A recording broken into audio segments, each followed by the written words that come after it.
যেটা একেবারে frankly speaking যে বিউপি তো আমাদের প্রথম টার্গেটে থাকে না। ফার্স্ট টার্গেটে অবশ্যই আমাদের ঢাকা বিশ্ববিদ্যালয়ে থাকে। তো বিউপি আমার জন্য যেটা ছিল যে একটা প্রিপারেটরি টেস্ট। যেটা আমাদেরকে আপনারা সে সময় বারবার বলছিলেন যে বিউপিটাকে একটা প্রিপারেটরি টেস্ট হিসেবে নেওয়া যে মানে আ match before the main match. তো ওটা মাথায় রেখে আসলে বিউপি স্টাইলে পড়াশোনা যেটা করে সেটা আমি করি নাই। বা কোনো বিশ্ববিদ্যালয় কেন্দ্রিক ভাবে পড়াশোনাটা আমি করি না। আমি সবসময় ক্রস আকারে এমনভাবে প্রিপারেশন নিয়ে গেছি যেন আমার যে কয়টা বিশ্ববিদ্যালয়ে আমি অংশ নিতে পারবো সবগুলোর প্রস্তুতিটা যেন একটা প্যারালাল ওয়েতে মেইনটেইন করা যায়। বিউপির শেষ ১০ দিন আগে যখন আমাদের পরীক্ষাটা ছিল ১৯ জানুয়ারি। তো ওই সময়টাতে আমি যেটা করেছিলাম যে অলরেডি সাহেব স্যার যেটা বলেছেন যে নতুন কোনো কিছু আ চেষ্টা না করে যা পড়া হয়েছে সেটা বারবার রিভাইজ করা এবং প্রচুর পরিমাণে কোয়েশ্চেন সলভ করা।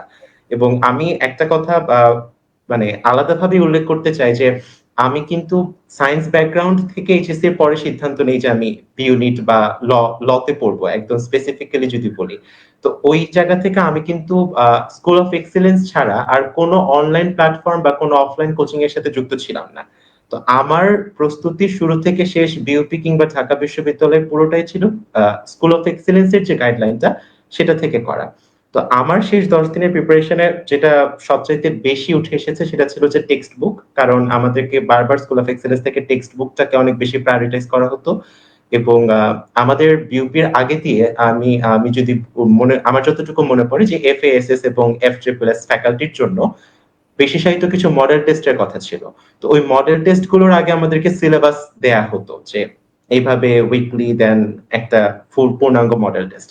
তো আমি একেবারেই ওই মডেল টেস্ট বেসড প্রিপারেশন নিয়েছিলাম এবং মানে আলাদা করে কোনো প্রস্তুতি নেয়া বা আমি সহজভাবে বলতে গেলে আমি স্কুল অফ এক্সেলেন্স এর খুবই ওবিডিয়েন্ট একজন স্টুডেন্ট ছিলাম। যে যখন যেভাবে ইনস্ট্রাকশন আসতো আমি সেভাবে এগিয়েছি। তো সেখানে আমি যদি বলি অবশ্যই ১ম এ টেক্সট বুক এসেছে।